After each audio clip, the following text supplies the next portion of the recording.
Então vamos, amigos, nos unir em pensamento, mentalizando Jesus, o nosso amado Mestre, com o seu sorriso bondoso, com sua luz, que Ele possa estar conosco, não só nessa noite, mas em todos os momentos dos nossos dias, nos protegendo, nos orientando, mantendo a nossa fé segura, calma e tranquila. Que nosso amado Mestre Jesus, junto com os seus guardiões, junto com os nossos companheiros benfeitores, possam orientar a reunião da noite, fazendo com que os nossos irmãos aqui presentes escutem as palavras, os ensinamentos, assim como nós, que estamos buscando dia a dia o conhecimento para a nossa reforma íntima, para a nossa melhoria como pessoas, como espíritos, que os benfeitores e Jesus possam iluminar as nossas casas, as nossas mentes, e que possamos, com essa tranquilidade, darmos continuidade na reunião da nossa noite. Obrigada, Jesus, obrigada, benfeitores, estejam conosco hoje e sempre. Que assim seja.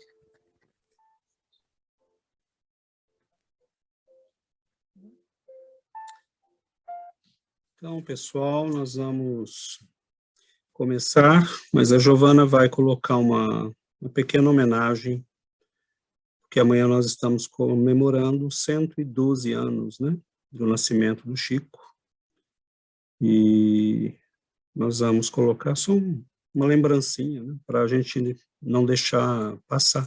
A intenção era fazermos um trio aqui de cantoria, mas não funcionou porque não dá para abrir 3 microfones ao mesmo tempo. Então, ia ser cantado, né, pelo Daniel, pela Giovana e pela Adriana, mas não tinha jeito, não funcionou. Não funciona porque não dá para abrir 3 microfones, é um microfone só. Ficava decalado, né, o som de um para o outro. Então, é para a gente, é uma homenagem ao Chico, né, 112 anos de uma vida de trabalho, né, e uma homenagem àquele que para nós é, certamente, o maior discípulo do Cristo, né, estes últimos séculos na Terra, né? Então, partilhou? Vou compartilhar aqui. É uma música, só para a gente lembrar dele.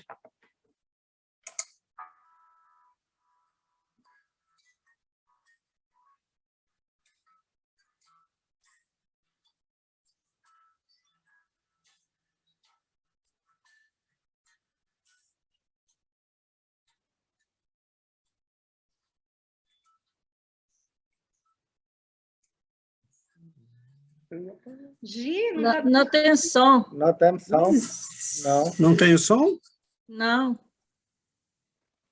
Vocês não estão ouvindo? Ah, jura? Fechou de novo. Não. Como será que faz? Vocês estão vendo a imagem? Imagem sim, mas não... Não tem som, Não tem do som. dia. Quer que eu ponha por aqui? Mas aí não vai aparecer, né? Uai, não sei. Por que será, hein? Deixa eu compartilhar o som também. A Fernanda me ensinou uma vez que tem que partilhar o som, eu fiz quando ela me falou Vai e aqui. eu não lembro mais como que é. Speaker. Alguém sabe como funciona? Uai. Mas você estava com o seu Switch. microfone aberto, Fone Gi? áudio. Oi? Você estava com o seu microfone aberto? Sim, tá aberto. Talvez switch A microfone. gente não fez o teste, a gente achou que Eu funcionasse. achei que funcionasse direto, que a gente partilha. Daniel, pega o violão. Não, tudo bem, vamos... Não tem problema, depois a gente testa. Pega o violão. A gente testa e... Não? Não? Não? Não? Não está ouvindo. Ô César, se você clicar no desative o som ali, o som, vai aparecer algumas opções ali, sabe? Onde? No microfoninho? É, tem uma setinha para cima, não tem? Tem Pelo menos aqui? aqui, o meu tem aqui. Tá vendo Se é, aí? se é que se colocar. Não. Se é que se colocar. Selecione um Hã? alto-falante e se colocar talvez o mesmo que o sistema, talvez. Volta lá. Aqui. Sei, É o que estava acho que é antes, o que né? tava, Daniel. Vitor, você sabe, filho? O Vitor não vai saber isso. Ele não Ou usa tenta colocar o de baixo, alto-falantes. Aqui no meu tá MacBook, mas tem um de baixo aí. Não sei. Deixa eu ver. switch. Bom, vamos lá, vamos em frente. Depois a gente põe. Não tem problema. Que pena. Então, Quer ver?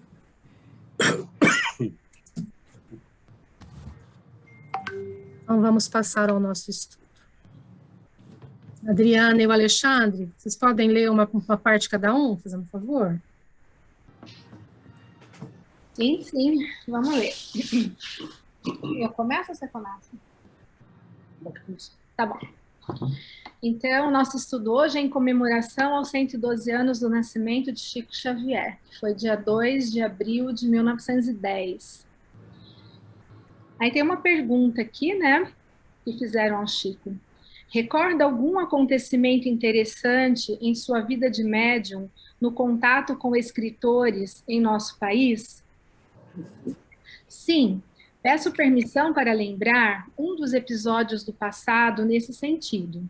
Em janeiro de 1933, alguns meses depois de haver sido lançado o Parnaso de Além Túmulo, e quando eu ainda trabalhava na condição de caixeiro do pequeno armazém do senhor José Felizardo Sobrinho, em Pedro Leopoldo, tivemos nossa casa visitada pelo doutor José Álvaro Santos, que então residia em Belo Horizonte. Distinto poeta e escritor, lera o livro dos poetas desencarnados e queria conhecer-nos. Morávamos, então, família numerosa que éramos, numa casa pequenina e prestes a cair, enquanto que, de minha parte, trabalhava de 7 da manhã às 8 horas da noite. Fosse atendendo ao balcão ou entregando mercadorias a domicílio, com salário de 40 cruzeiros, naquele tempo 40 mil réis mensais. O senhor José Álvaro Santos comoveu-se com a nossa situação e disse a meu pai que estimaria obter-me um emprego conveniente na capital mineira, mas, para isso, considerava necessário que eu o acompanhasse, a fim de colocar-me em contato com amigos belo-horizontinos. Deveria segui-lo para o tentame, permanecendo ao seu lado pelo menos 3 meses. Meu pai, certa manhã, conversou comigo, falando das melhoras materiais em perspectiva. Nossa família lutava com dificuldades, enquanto que eu, aos 21 anos de idade, me fizera maior e podia alcançar o ordenado mais rendoso. Nada respondi, e mais tarde, à noite, no momento preciso de minhas orações, pedi a Emmanuel alguma opinião a respeito do assunto. Nosso benfeitor espiritual esclareceu-me que o plano era impróprio e que me cabia o dever de continuar empregado onde me achava, pois o amparo de que precisávamos viria do alto no momento oportuno. Firmei a resolução de não me afastar da família. Entretanto, no dia seguinte, meu pai insistiu. Não era justo que me negasse a melhora de nível. Contava comigo. As possibilidades em Belo Horizonte eram grandes. Sentindo de perto as lutas materiais de meu pai, sensibilizei-me e voltei à oração, rogando a Emmanuel novo conselho. O nosso grande amigo espiritual fez-se visível para mim e falou francamente. A tentativa é inoportuna e desaconselhável, mas não desejamos que contrarieis teu pai. Já que a situação se mostra assim tão difícil, podes perfeitamente seguir para Belo Horizonte, onde ganharás conhecimentos e experiências de que muito necessitas. Não abandones a prática da oração. Estaremos contigo através da prece. Desde esse aviso, a medida precipitou-se. Meu pai conseguiu 3 meses de licença no armazém em que eu servia e rumei com o senhor José Álvaro Santos para a capital mineira, que até então não conhecia. Ele me hospedou numa chácara pertencente a conhecido médico de Belo Horizonte, que cedera a vivenda ao estimado escritor e à sua família, para descanso por algum tempo.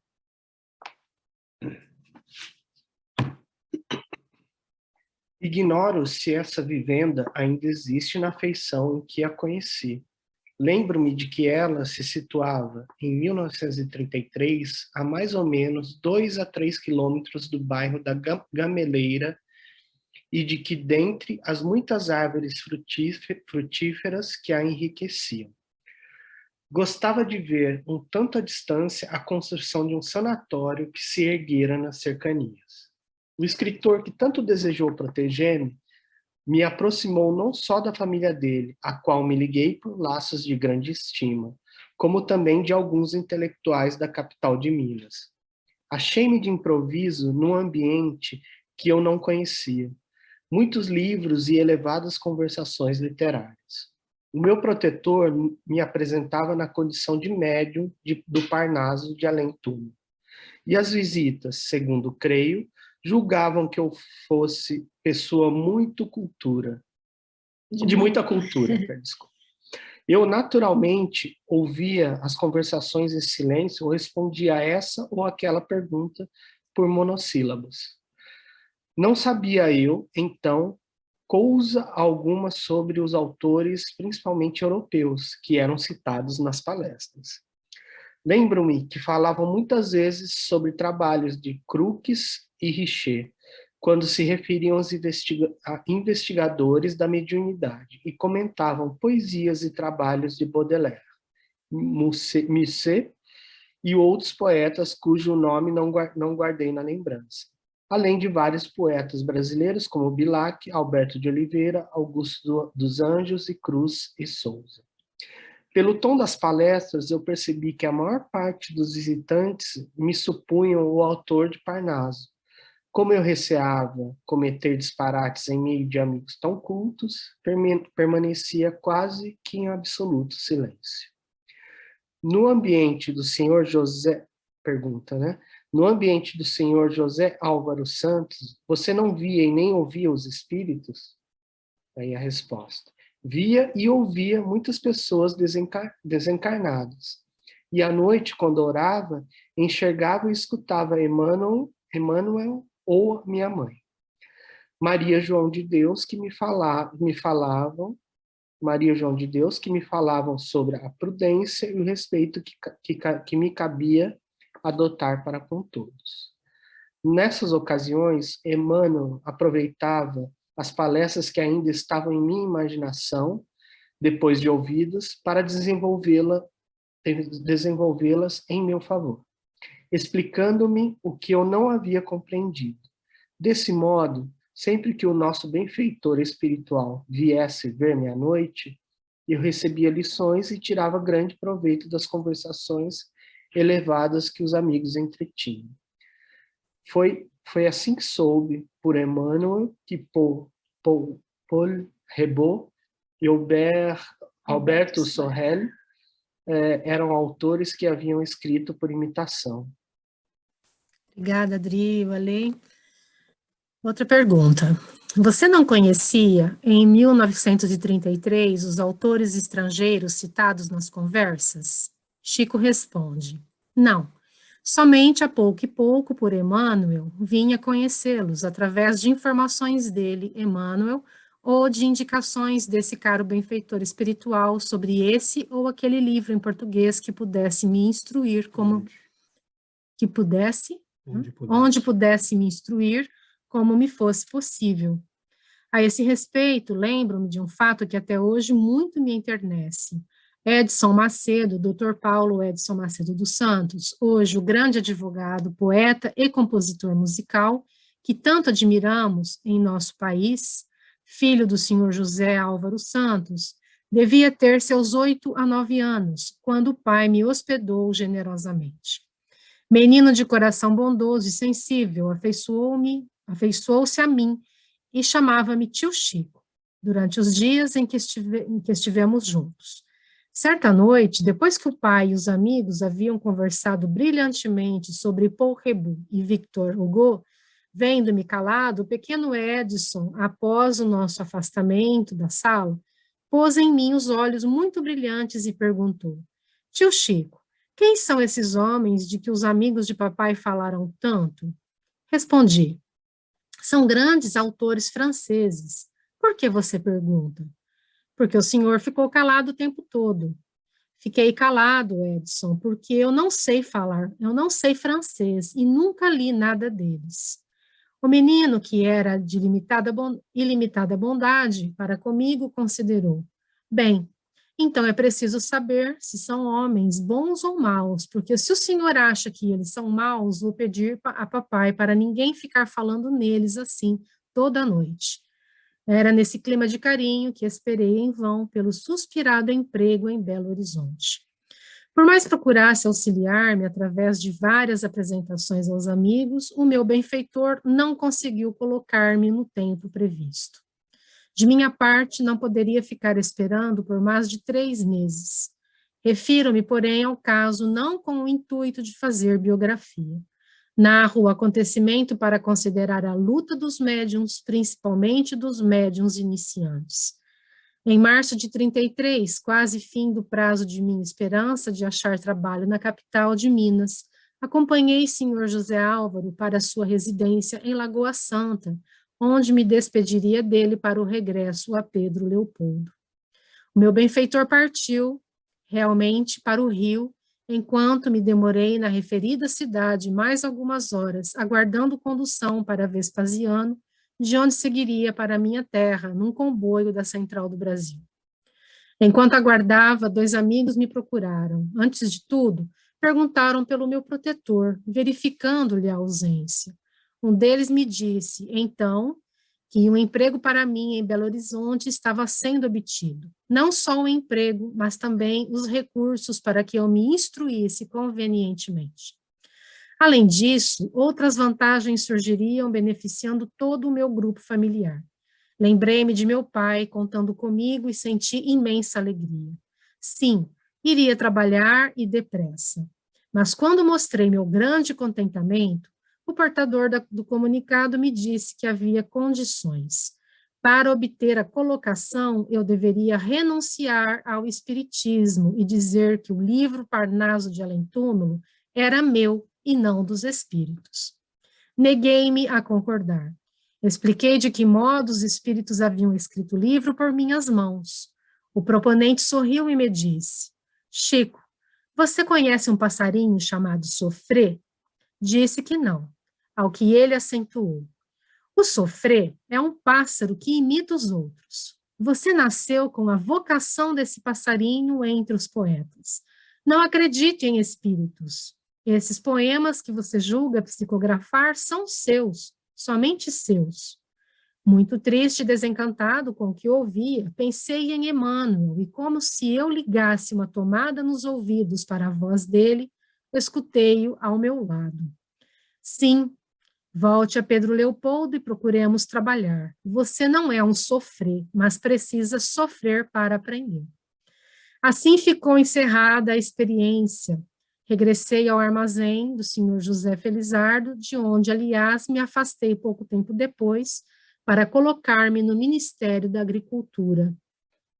Conforme afirmava Emmanuel, nunca nos faltou amparo da providência divina, e conto o fato porque, naturalmente, outros médiuns enfrentarão situações semelhantes E o que se passou comigo foi para mim abençoada lição. Outra pergunta ao Chico. O senhor José Álvaro Santos era espírita? Chico responde, não era espírita. Conheci-o na condição de católico de coração excelente. Outra pergunta. Ele soube da proposta que você recebeu? Não de minha parte. Emmanuel julgou que eu deveria encerrar o assunto sem criar problemas entre ele e os amigos, de vez que o senhor José Álvaro Santos pretendeu auxiliar-me na obtenção de trabalho honesto, com a sinceridade de um amigo fiel. Última pergunta. Depois disso, Emmanuel examinou o assunto com algumas considerações dignas de nota? E Chico responde, nosso benfeitor espiritual ponderou, como sempre, que todo médium tem seus testes, como todo aluno tem exames na escola, e que eu não poderia escapar. Ainda hoje devo sofrer para aprender, como me dizia ele em 33, e creio sinceramente que ainda nada sofri para compensar as alegrias que ele, Emmanuel, na doutrina espírita me tem dado. No Mundo de Chico Xavier, autor Elias Barbosa. César caprichou no tamanho do texto. Bom, a gente está diante, né, de uma vida que merece ser estudada. E há dois aspectos no trabalho do Chico, na obra do Chico. Um é a obra em si, né, e a obra fala por si, porque, obviamente, ele nos deixou uma quantidade de material, de livros, e que é impressionante, né? Não, se a gente imaginar que ele escreveu isso à mão, lauda por lauda, folha por folha, né? Ano após ano, são milhares de folhas, são milhares, né? E a disciplina que ele teve que ter para escrever, por exemplo, Paulo e Estevão, ele terminava o trabalho às 5 horas da tarde, tinha uma sala no emprego, né, que era uma fazenda, e ele ficava ali escrevendo das 5 às 11 da noite, depois pegava o caminho, né, a charrete, e voltava para casa. Então, nós estamos, assim, diante de uma pessoa que saiu completamente do normal, né, em termos de dedicação e de devotamento ao trabalho, à humanidade, e que é para nós um exemplo de fidelidade ao trabalho do Cristo e ao trabalho dos espíritos superiores. Chico Xavier, ele completa a obra da codificação. Né? Quem quer entender o que está ali esboçado na obra de Allan Kardec, de Leon Denis, tem que ler Chico Xavier, não tem como. Né? Se você não lê André Luiz, por exemplo, você não vai entender a dimensão da obra, da doutrina espírita. Mas essa obra, que é em si mesma extraordinária, né? Absolutamente de tirar o fôlego, porque você tem centenas de livros. Né? Hoje já se conta quase 600 livros.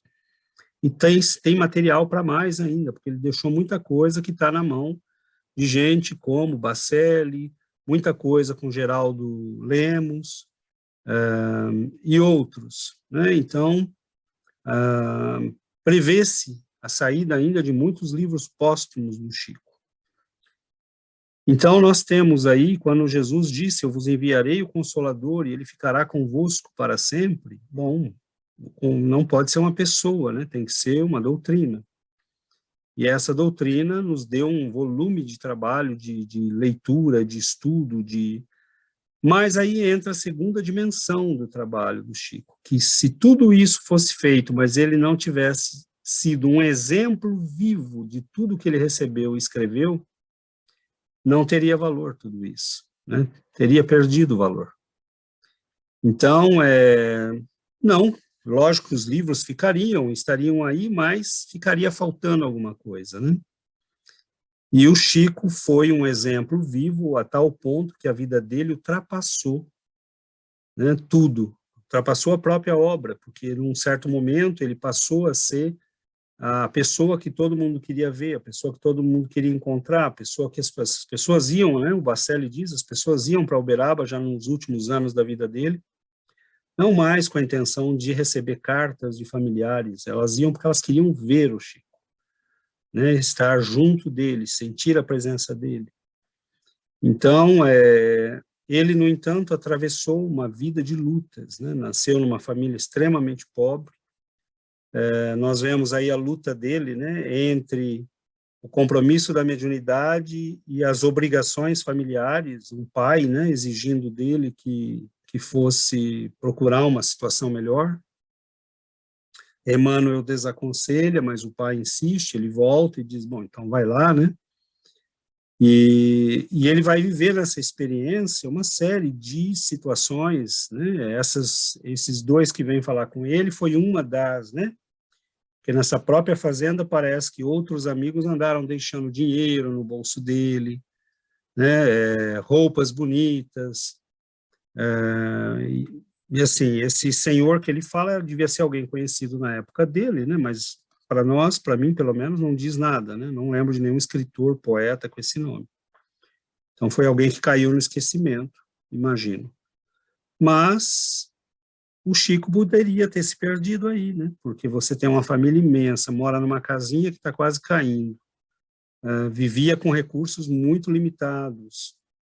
E aí você tem a possibilidade de melhorar a vida da tua família, melhorar a tua vida, e ele fica, né? Ele fica fiel, e é muito interessante. Eu acho que tem uma série de lições nesse texto. Eu não vou citar todas, né? Porque eu acho que o objetivo é exatamente que a gente possa partilhar cada uma percepção, mas eu vi vários, né? Quer dizer, eu vi algumas, né? Não vi todas, com certeza. Mas eu vi algumas que poderiam servir de reflexão para nós.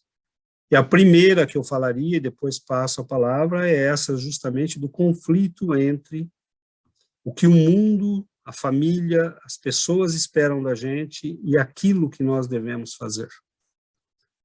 Então, esse me parece o primeiro elemento do texto, né? E a nobreza do Chico de contar essa história, dizendo, eu não estou contando isso para fazer biografia, eu estou contando isso porque outros virão e passarão por esse mesmo problema, né? Por esse mesmo desafio, por essa mesma tentação. Então, ele conta, e a primeira coisa que me ressaltou aí foi o fato de que você, às vezes, né, quer, como é natural, né, satisfazer aqueles que estão com você, as ambições da família, as ambições, né, do grupo ao que você pertence, a pressão social, a pressão da família. E isso é muito difícil. Um moço de 21 anos, né, que estava começando a ser exposto publicamente, que já estava vendendo livros no Brasil todo, e que, de repente, se vê diante de todas essas tentações, né? E ele vai para Belo Horizonte nessa busca de melhorar a condição da família, né? E Emmanuel, com certeza, já sabendo que nada daquilo ia vingar, né? E acho interessante também, né, ele pedir para Emmanuel a opinião do Emmanuel. Quantas vezes a gente está diante de situações e a gente não para orar, a gente não para refletir, a gente não para sentir, né, se esse é o caminho ou se não é. E muitas vezes a gente toma desvios que nos levam muito longe daquilo que a gente deveria estar fazendo, né? Mas eu me atenho a isso e paro por aqui. Passo a palavra para vocês. Oi, Daniel. Esse texto, a gente consegue fazer uma comparação com o texto que nós estudamos na quarta-feira, com o Fantasma da Mente, né? Tem todos ali, quando aquele outro amigo fala para ele falar que o autor do livro era ele e não os espíritos, né? Ali acho que uma pessoa ficaria tentada em assumir esse crédito, né? O ego, né? Nossa, é a chance de ser reconhecido como uma pessoa culta, mas não, né? Ali mesmo colocando a família, né, em risco. Ele foi íntegro. Então, a gente vê todas as provas que ele passou e todos esses fantasmas que ele teve que enfrentar para se tornar o Chico Xavier, né? Então, isso eu achei. Essa foi a parte que mais me tocou, porque é uma coisa muito humana, né? Quando se você tem a chance de você projetar como pessoa, como uma coisa mais, entendeu? Acho que uma pessoa que não tem aquilo, uma coisa muito clara no que ela quer, com certeza já teria falado, não, beleza, esse livro foi eu que fiz, né? E aí receber todos os créditos só para ele. Então essa foi a parte que eu fiquei, nossa, isso aqui parece simples, mas não é. É uma coisa muito tentadora. A fama, né? Fama, fortuna, né? Coisas que... Mas enfim, essa foi essa parte que me tocou, e fazendo de novo uma comparação com esse texto dos Fantasmas da Mente. O que me toca é que ele não era uma pessoa egoísta, né? Então ele poderia também ter escolhido o emprego para poder ajudar toda a família dele, né? Não pensando nele na projeção de escritor, tal, mas pensando em ajudar a família dele, né? Também era uma decisão que não era egoísta, né? Mas eu lembrei de uma coisa, acho que Monteiro Lobato que disse na época, que se ele realmente imitava esses 20 escritores, poetas, dessa forma tão perfeita, que ele era verdadeiramente um gênio, né? Que Monteiro Lobato, se ele tivesse copiado tudo isso, esses estilos, que ele mesmo daria a cadeira dele da Academia Brasileira de Letras, né? Que é genial. Né? Isso que eu queria dizer. E as tentações que ele teve, eu e o Alexandre, a gente estava falando assim, né? Nossa, imagina toda a movimentação do plano espiritual, dos espíritos inferiores, que são, né, os menos, né? Contrários, né? Os contrários a todo o movimento espírita, né? Imagina a movimentação para influenciar todas essas pessoas para tentar tirar o Chico do caminho, né? A gente estava, nossa, imagina isso, todo mundo querendo assim, acho que em polvorosa lá, né, o plano espiritual, ai, a gente não pode deixar ele ir, mas ele foi, olha, é impressionante ele, né, é de tirar Isso indica, né, o espírito superior que ele é, né, o Chico é um espírito enviado por Jesus. Como Jesus enviou vários, né, durante todos esses séculos, Jesus enviou vários emissários, né, vários mensageiros, mas o Chico, sendo ele o maior médium de todos os tempos, né, com todo esse trabalho, ele é com certeza um emissário direto de Jesus, porque ele veio completar a obra, né, a obra espírita, e deixou escrito, eu fico às vezes imaginando, eu às vezes passo o dia, eu faço tão pouco no meu dia, eu falo, gente, como que o Chico, a gente não vai ter tempo de ler os 500 livros que ele escreveu à mão? Aí eu falo, a gente não vai ter tempo de ler o que ele escreveu à mão, porque ele escrevia à mão e depois datilografava, porque não tinha computador como hoje tem, não tinha impressora como hoje nós temos. Então, tudo que ele fazia, ele trabalhava o dia inteiro, depois do trabalho ele fazia a psicografia, durante horas e horas, às vezes ele trabalhava até as 4, 5 da manhã. Então, eu acho que o Chico não era, ele veio de outro planeta, né, porque não é possível, ele não dormia, porque escrever 500 livros à mão e datilografar, e se a gente ler 100 livros dele, vai ser muito nessa vida. A gente não vai conseguir ler 100 livros dele.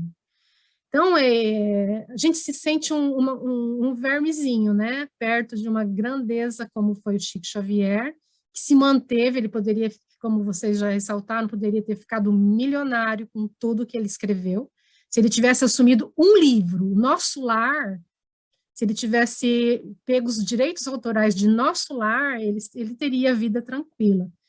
Mas o pai dele, que era vendedor de bilhetes de loteria, pediu, Chico, você escreve esses livros, e ele sempre disse, esses livros não são meus, são escritos pelas minhas mãos, mas esses livros não são meus, e ele se manteve dignamente no trabalho do Cristo, né, que foi para dar o exemplo. A gente está muito longe de seguir o exemplo dele, muito, muito longe. E eu estava hoje ouvindo uma entrevista que fizeram com ele, foi em 1978, acho. Ele contou, eu até falei, poxa, coitadinho, o Emmanuel judiava do Chico, né?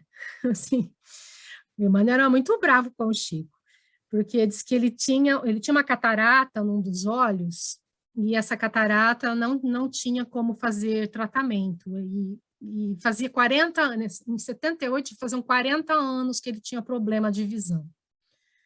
E teve uma época que o olho dele começou a sangrar, teve uma hemorragia no olho dele.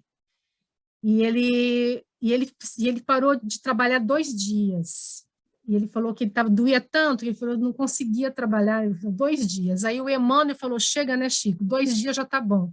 Por que você não... tá na hora de voltar ao trabalho. Ele falou, mas eu estou com um problema no meu olho. Aí o Emmanuel responde para ele, mas o teu outro olho serve para quê? Então, é um privilégio enxergar. Assim. Então, é assim, 2 dias que ele tinha parado de trabalhar, o Emmanuel falou, vamos pegar o trabalho, e é o trabalho que não podemos fugir dele. E assim, porque eu até comentei com o César, né, falei, como assim, né, coitadinho, 2 dias de folga? E aí o César até comentou, né, que a gente, às vezes, a missão dele não podia se perder, né? A missão dele não podia se perder. E se ele fizesse corpo mole, como a Adriana falou, os espíritos das sombras, havia muitas forças contrárias para derrubá-lo. Então, ele não poderia fazer corpo mole, ele não podia, né, se dar esse tempo, né? E aí a outra pergunta que fizeram para ele, se você tivesse que dar um conselho para alguém, o que você diria sobre as pessoas que querem, que conselho você daria? Aí ele disse, todo mundo quer ser feliz, não é? Todo mundo busca a felicidade. Se eu pudesse aconselhar as pessoas que querem ser felizes, é através do trabalho, através do serviço no bem, através do trabalho de servir, de amar o próximo. É só assim que a gente vai ser, que as pessoas e que nós podemos ser felizes, é através do serviço no bem. Então, é assim, é um exemplo, tem a história dele, é impossível falar em 20 minutos, né, em 30 minutos, mas é uma história de amor, de devoção, de caridade, de amor ao Cristo, de fidelidade ao Cristo e ao trabalho cristão. A gente tem muito, né, muita coisa escrita, e com o tempo a gente tem que começar a fixar que a vida do Chico é uma vida para ser estudada, não só a obra dele, mas a vida dele. E não é para ser estudada com pieguismo, né, porque nós queremos homenagear o Chico. O Chico não precisa das nossas homenagens. E, com certeza, ele, como Jesus, deve estar agora, nesse momento, trabalhando e atendendo nos umbrais e socorrendo os necessitados, porque ele não veio para ser homenageado, ele é um servidor do Cristo. Mas ele tem que ser estudado porque ele fixou o parâmetro do que é ser espírita. E ele fixou o parâmetro alto. Né? Então, assim, os cristãos dos primeiros séculos olhavam para quem? Para Pedro, para Paulo, para Maria de Magdala, né, para Lucas, para Timóteo. Os cristãos dos primeiros séculos tiveram aquela pleiade, né, de espíritos que fixaram o que é ser cristão, qual era o parâmetro de ser cristão. Sem falar de Jesus, obviamente. Mas, quando nós olhamos para ser espírita, as nossas referências são Allan Kardec, né? Chico Xavier, Leon Denis, são essas as nossas referências. Os espíritas dos primeiros momentos, né, Você vai olhar para um Caibar Schutel, você vai olhar, né, para os pioneiros. E não tem jeito, o Chico Xavier fixou o parâmetro do que é ser médium, do que é ser espírita, né, do que é ser um homem cristão nos séculos 20 e 21. A vida dele foi para nos dizer: é possível ser cristão no século 20, no século 21 e nos próximos séculos. Então, é uma vida que tem que ser estudada, porque não é para... Cada historinha dele não é só uma historinha, né? Quando Emmanuel chega para ele e fala, né, olha, 2 dias já deu, né? É o benfeitor espiritual falando, nós devemos olhar para essa historinha e falar: quer dizer que aquele dia que eu estou com uma dorzinha de barriga e não quero trabalhar ou não quero estudar, eu estou gripado, não vou no estudo amanhã. Tem um amigo que vem me visitar, não posso. Minha gatinha caiu da cadeira, então hoje não vou poder ficar no estudo, não vou poder ir no passe. Então é isso, essa é a nossa vida, né? E o Chico não está contando a história, né, para se enaltecer. Ele está dizendo: olha, Emmanuel falou, mesmo cego de um olho, vai lá, meu filho, que ter um olho já é privilégio, né? Não há razão para deixar o trabalho, não há razão para deixar o compromisso. Mas a gente, qualquer dorzinha de barriga, a gente está correndo, né? E é óbvio que isso é um parâmetro, né? Cada um de nós sabe das próprias dores, mas não tenho eu condições aqui de julgar ninguém, e amanhã pode acontecer com qualquer um de nós, tem um problema, e cada um de nós vai medir a dimensão do problema e o que é possível e o que não é possível para as nossas forças. Mas o que ele está dizendo a mensagem é clara, não tem desculpa. Não tem desculpa. Então, o Chico, às vezes, estava tendo angina, crise de angina, e estava lá escutando o sofrimento dos outros. Né? Às vezes, a boca dele sangrava de beijar a mão dos outros, porque todo mundo que beijava a mão dele, ele beijava de volta a mão da pessoa. Então, nós estamos diante de um servidor do Cristo que era um servidor do Cristo, que serviu a humanidade por amor ao Cristo. Então, cada história dele, o Chico passou, como a Adriana falou, as trevas cercaram ele desde o primeiro dia.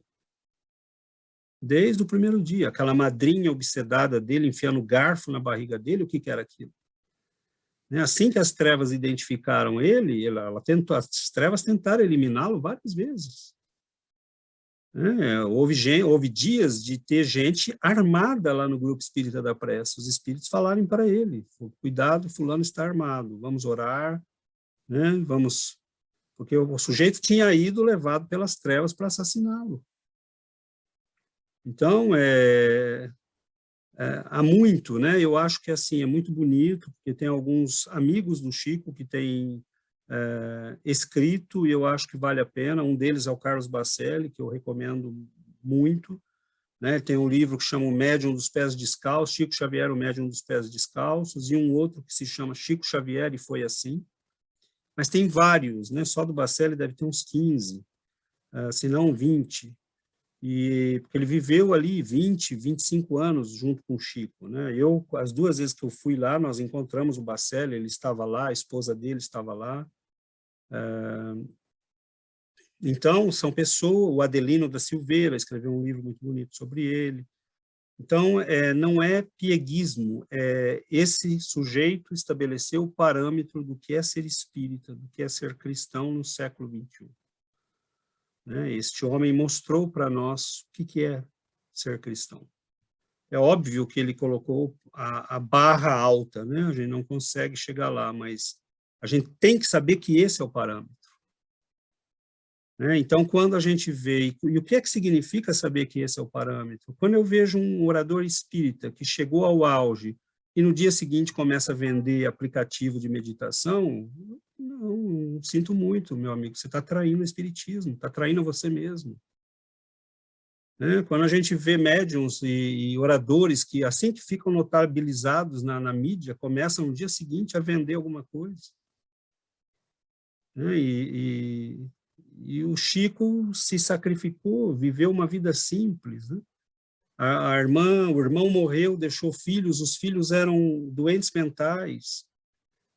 Ele teve que cuidar da família, dos irmãos, dos filhos dos irmãos.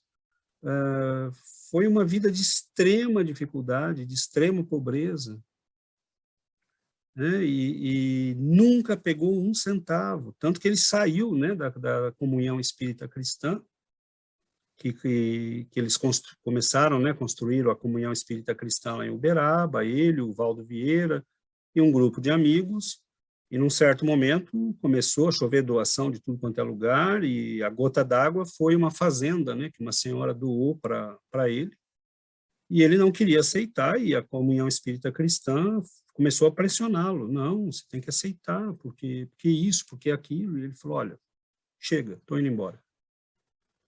E peguem aí, a fazenda. Peguem a fazenda, fiquem com ela, eu estou indo embora. E aí abriu o Grupo Espírita da Prece, né?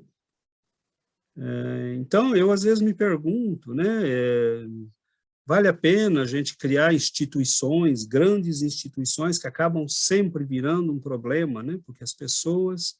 Então, não sei, o nosso caminho talvez vai ser, né, existir como um grupo de amigos que estão trabalhando, que estão fazendo, né, o trabalho do melhor modo. Mas o Chico, o que ele fez? Ele foi lá para o Grupo Espírita da Prece, botou uma placa aqui, funciona, neste local, né, funciona o culto do Evangelho do Lar, do irmão Francisco Cândido Xavier, em residência da sua propriedade, ponto. Ou seja, aqui faço eu o que eu quero. Então, é uma vida que merece ser estudada, pedacinho por pedacinho, lição por lição, né? E graças a Deus tem vídeos, graças a Deus tem áudios, graças a Deus tem imprensa, porque nós não acreditaríamos, né, daqui a alguns séculos, que um homem desse existiu, como muitos não acreditam, né? Jesus, não é possível que alguém assim tenha existido, né?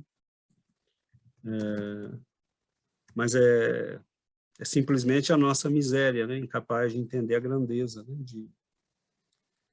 Mas é isso. Abro para... Alguém ofereceu? Quem que foi? O Alexandre. É o Alexandre? Estou resolvendo aqui com ele.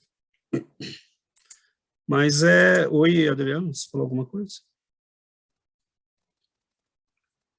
E tem muita coisa acontecendo, sabe? Eu recomendo fortemente a leitura e aos poucos eu acho que vale a pena a gente ir fazendo estudos. Por exemplo, neste momento, né, nós temos a Federação Espírita Brasileira, publicou recentemente a obra O Evangelho de Emmanuel. Não sei se vocês conhecem. Vocês conhecem a coleção Fonte Viva? Fonte Viva, Vinha de Luz, Pão Nosso, Caminho, Verdade e Vida. Além desse, tem o livro Segue-me, Ceifa de Luz, que são todos comentários do Evangelho, de passagens do Evangelho. Então, a FEB teve uma ideia muito bacana, que foi pegar, por exemplo, todos os comentários do Evangelho de Mateus e colocar num livro, o Evangelho de Mateus por Emmanuel, o Evangelho de Marcos por Emmanuel, as cartas de Paulo por Emmanuel.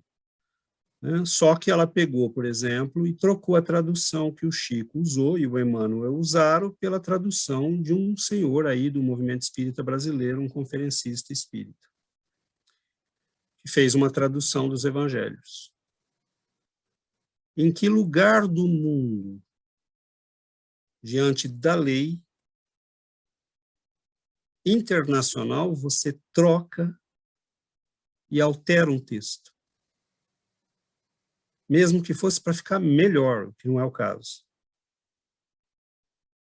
E as pessoas estão vendendo e as pessoas estão comprando. E um dos sujeitos implicados nesse projeto ganhou 2 milhões. Tem um vídeo na internet dele. Tudo que eu estou falando aqui eu posso provar. Hein? Então, nós temos que homenagear o Chico, mas nós temos que lutar por ele. Temos que proteger a obra do Chico. Então, Nós estamos num combate para que esse tipo de coisa não aconteça. Por exemplo, alguns dos livros do Chico, publicados depois de 2012, têm termos alterados. Por exemplo, André Luiz escreve Cristo, Senhor, com C maiúsculo, S maiúsculo. Já em algumas edições apareceu tudo minúsculo, depois de 2012. Então, isso é o mínimo, né? Porque tem coisas mais graves que foram feitas.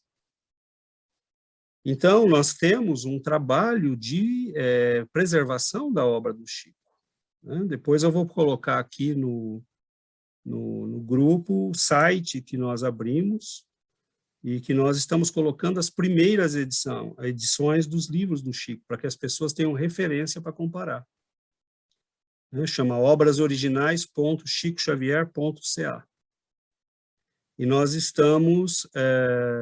eu estou num grupo, né? Eu cuido do site, mas esse grupo é um grupo que as pessoas estão comprando as primeiras edições e estão escaneando, e nós estamos disponibilizando para que no futuro as pessoas possam comparar.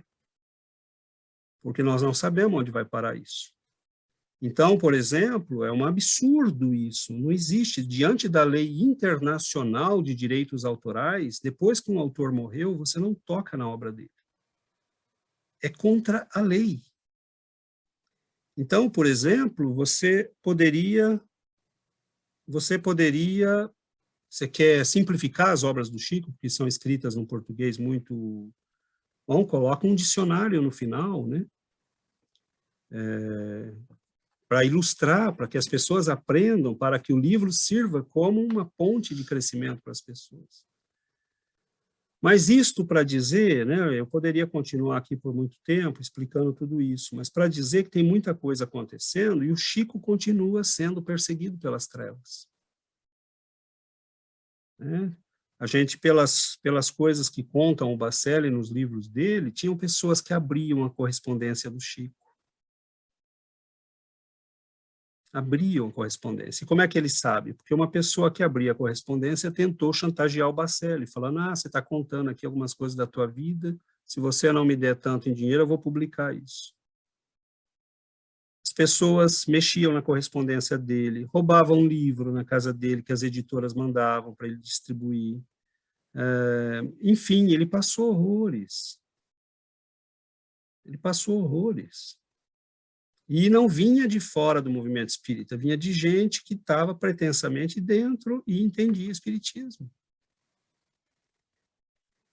Então, o mínimo que a gente pode fazer é ler, estudar, distribuir, proteger a obra, né? E não aceitar quando aparecer gente que nunca leu, nunca estudou. Então, está muito difícil, né? Tá difícil, mas a culpa não é, né, do Chico e nem dos escritores da época dele, nem de todos os escritores brasileiros. Nós estamos vivendo numa época de uma grande mediocrização da educação, como nós já discutimos aqui, né? E, infelizmente, isso não é culpa de uma pessoa, é culpa de uma sociedade, né, que não tem dado a importância devida à educação. Daqui a alguns meses, eu ia falar anos, mas daqui a alguns meses eu acho que as pessoas vão ser completamente incapazes de ler um livro do começo ao fim e entender o que está ali, porque simplesmente as pessoas, a juventude e a média da população brasileira, e não é culpa da população brasileira, é culpa das nossas elites, dos nossos políticos, daqueles que deixaram isso acontecer. O Chico fez a parte dele, você escreve 500 e tantos livros, Cristo de Deus, você quer que faça o que mais? O mínimo que as pessoas podem fazer é ler. Você tem dicionário na internet, você tem, né, e aí com essa desculpa de simplificar, eles estão destruindo a obra do Chico. Então, já com a reação que houve desse grupo de pessoas, né, o pessoal está se movimentando e cobrando da Federação Espírita Brasileira que volte às edições originais. Por exemplo, a FEB até agora não apresentou os originais dos livros do Chico. Vocês têm ideia de qual a importância de um original daqui 500 anos? Sabe quanto vai valer um original do Paulo Estevam? Não vai ter preço. Não vai ter preço. Mas nós não sabemos onde estão, porque eles não deixam, ninguém sabe onde está. Se bobear, é capaz deles terem destruído. Então, o que nós temos? As primeiras edições. O Chico estava vivo, né, viu sair, provavelmente acompanhou, revisou, né, e é o que nós temos de mais seguro.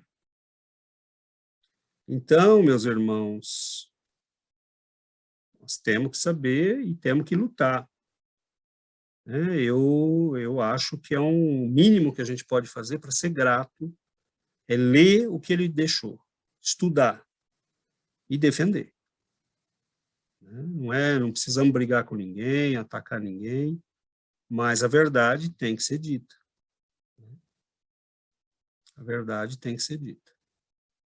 Você não troca a tradução dos evangelhos, né? Ele usou a do João Ferreira de Almeida, né? A Bíblia do João Ferreira de Almeida, e aí pegaram e trocaram por a de um tradutor brasileiro, que deve ser alguém de boa vontade, mas, desculpa, você não pega uma pessoa desconhecida no meio dos biblistas e coloca a tradução dele, substituindo a tradução, e às vezes tem traduções que você pega o texto, a frase que Emmanuel comenta na tradução desse senhor, e o texto não cola. Não tem nada a ver o texto com o que está no... Porque Emmanuel usou uma tradução que tinha uma palavra que não está mais lá. Então, isso é sério, né? Assim, essas coisas vão acontecendo e ninguém percebe. Então, a gente tem que defender, né? E principalmente, preservar, estudar, né? Ser fiel ao estudo, à leitura dessas obras. Mas é isso.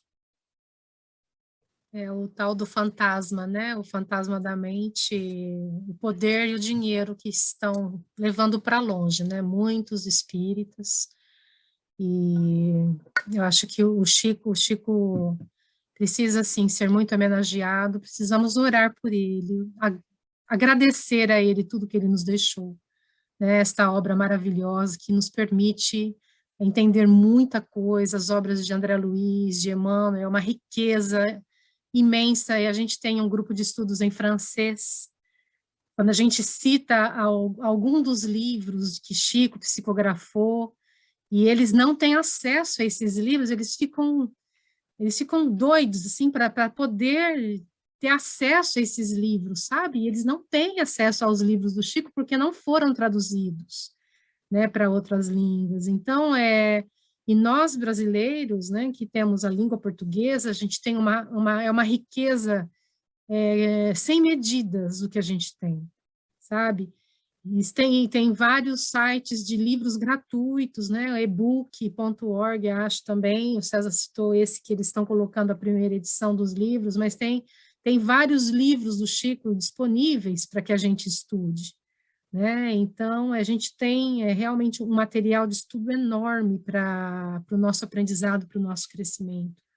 Então, eu acho que a gente tem que agradecer muito, né? Temos que louvar, né, esse homem que viveu 96 anos, mas durante 75 anos ele psicografou para nos deixar todo esse material de estudo e de conhecimento. E a gente, infelizmente, não pode ter medo da verdade, né? Por exemplo, ele deu os direitos autorais de todos esses livros para as editoras que publicaram. Lógico que para publicar o livro, a editora tem que ganhar, porque ela tem que pagar funcionários, ela tem que pagar editoração, ela tem que pagar distribuição. Exatamente por isso ele não pegou e não deu e não quis nada para ele, né? Deu tudo, porque ele falou, vocês tiram daí a parte, né, que qualquer escritor pediria, né, qualquer autor, ele nunca pegou nada. Mas por que ele nunca pegou nada? Para que a obra fosse frente, para que essas editoras não ficassem olhando para o livro, para o Brasil, né? Por exemplo, esses livros do Chico já eram para estar traduzidos nas línguas mais importantes do planeta, e com traduções profissionais. Né? Pelo menos os 100 livros mais importantes da obra dele, que são a coleção André Luiz, a coleção Fonte Viva, os livros do Emmanuel, né? Toda a série do Emmanuel, já eram para estar traduzidos em francês, em italiano, em inglês, em japonês, em chinês, né? E com traduções profissionais. Porque tem livros que estão traduzidos, por exemplo, e às vezes a gente pega e vê erros, né? Você vê que não foi, tem lá uma coisa que é literal, que é... Se esqueceu do espanhol. Né? Espanhol não é importante. Espanhol, né? Você tem uma multidão, América Latina todinha, né? Sabe? Esses livros eram para ser primorosamente traduzidos. Primorosamente traduzidos. E todo o dinheiro, né, que veio das obras, óbvio que é para manter o trabalho das editoras, daqueles que, né, as obras de assistência social, que algumas mantêm, né, e ser reinvestido. Então, era para nós já termos, por exemplo, um trabalho de divulgação de nível internacional. Né? Mas, assim, filmes, novelas. Imaginou nos Estados Unidos você ter Paulo Estevão na mão de um Steven Spielberg? Imaginou o filme que viraria aquilo? Né? Há 2000 anos? Os livros de André Luiz, né? Você entrega na mão do cara que fez Ghost, por exemplo, né? Você teria, o mundo inteiro conheceria, né, isso, e teria a notícia, né? E se interessaria pelos livros que geraram esses filmes. Né? Então, o Chico fez a parte dele. Agora, nós aqui, nós vamos, né, a gente tem que fazer a nossa parte. Então, a Yuri abriu, né, com o Sebastián, eles abriram um grupo em espanhol, nós abrimos aqui em francês, estamos num grupo em português, mas é importante a gente ter essa consciência, né, de que é preciso estudar a obra, de que é preciso conhecer o trabalho, de que é preciso preservar aquilo, né, e explicar para as pessoas. Explicar, pegar dicionário, ler as palavras, né? Explicar, não é... Então, vamos em frente, vamos trabalhar. Eu acho que o Chico merece esse esforço nosso, né? Porque ele fez tudo, né? Agora, há uma dimensão imensa, né, de coisas que poderiam ser feitas e que, infelizmente, o nosso provincianismo brasileiro, né, a gente descobriu isso tudo, começou a perceber isso depois que saiu do Brasil também. Porque enquanto você está no Brasil, você não percebe. Você fala, tudo bem, está em português só, e qual que é o problema? Está em português, né? Mas e quem está na China e gostaria de ler? E os russos, né, que gostariam de ler? Né, e todo mundo que fala espanhol, que fala italiano, que fala... As pessoas não têm acesso a isso. E já era para estar com primor traduzido, né? Então, a gente deveria ter tradutores trabalhando nisso 100% do tempo, 40 horas por semana, né? Para poder divulgar isso tudo para o mundo todo. Mas é isso, nunca é tarde, né, que a gente tenha isso. Se alguém aí ganhar na loteria, né, e quiser um trabalho, uma ideia para gastar de forma benevolente, está aí a ideia, né? Comece a traduzir e a gente pode dar um jeito, né? A gente vai divulgar no mundo todo.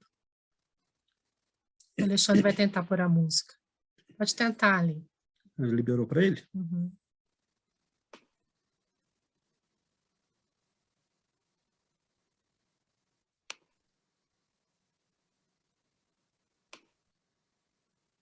Vocês estão vendo aqui? Espera aí. Estamos vendo.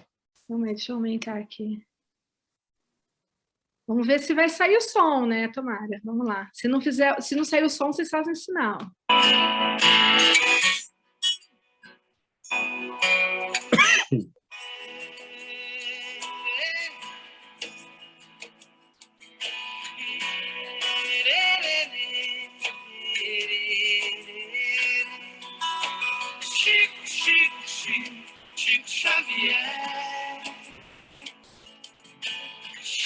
Chico, Chico, homem de fé. Chico, Chico, Chico, Chico Xavier. Chico, Chico, Chico, homem de fé. Por esse mundo passou um homem de tanto amor, suas pegadas deixou para outros seguir. Pregou tanta paz, deixou tanta luz, dedicou sua vida ao Mestre Jesus. Chico, Chico, Chico, Chico Xavier. Chico, Chico, Chico, homem de fé. Chico, Chico, Chico, Chico Xavier. Chico, Chico, Chico, homem de fé.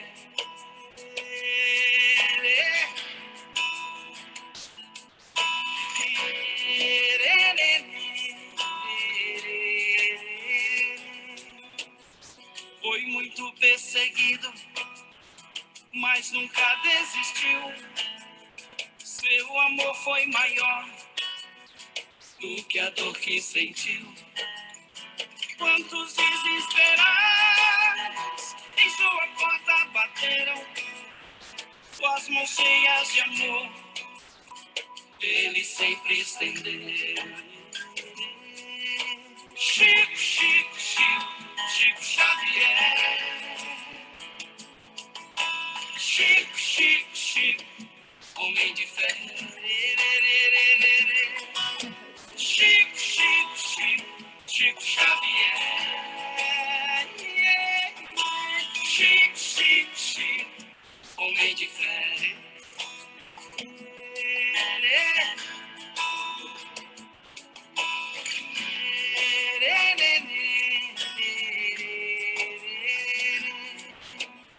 Nesse plano aqui, sua missão terminou, mas só marca pra sempre nessa terra deixou.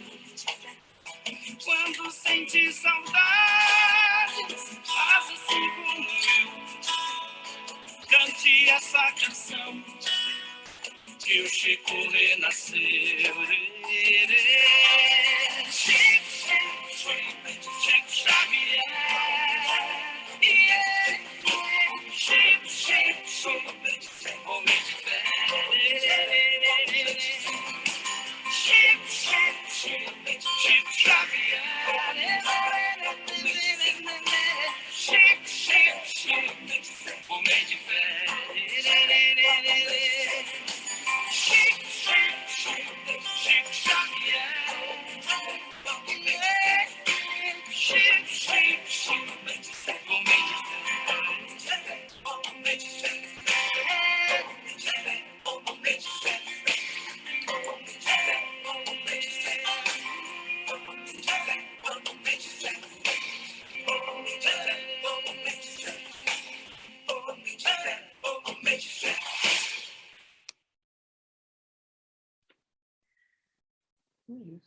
Rolou. Rolou. Nossa, desculpa aí, gente. Obrigado pela...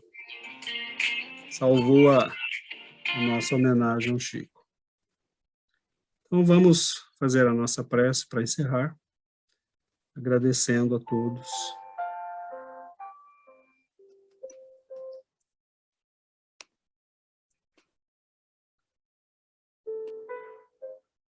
Querido Mestre Jesus, queridos amigos, queridos benfeitores, nós agradecemos, Senhor, a bênção do estudo, da reflexão, a luz que se acende na nossa alma cada vez que estudamos a doutrina dos espíritos superiores. Obrigado, Senhor, por nos ter enviado estes mensageiros do teu amor. Em especial, este apóstolo que te representou durante 75 anos, junto aos corações sofredores. O Senhor nos disse: eu não vos deixarei órfãos. E a presença de Chico Xavier é a prova de que o Senhor tem cumprido a promessa, de que não estamos órfãos, de que o teu olhar de amor nos acompanha, nos ampara. Nós, Senhor, só pedimos, ensina-nos a sermos dignos de tanto amor, de tanta compaixão, que nós possamos, Senhor, merecer estar na tua presença. Abençoe nossas vidas, abençoe nossos lares. Sobretudo, Senhor, ilumina o nosso coração, o nosso entendimento, para que nós possamos, finalmente, escolher esta vida nova que o Senhor nos aponta. Escolher esta vida nova à qual o Senhor nos convida. Nós ansiamos, Senhor, por seguir os passos daqueles que já caminharam contigo. Abençoe-nos, Senhor, que o teu amor permaneça nas nossas vidas e que nós possamos merecer a presença do Consolador prometido, da doutrina espírita, nas nossas vidas, nesta encarnação. Fique conosco, Mestre, receba a nossa gratidão, proteja-nos, ampare-nos hoje e para todo sempre. Que assim seja, Senhor.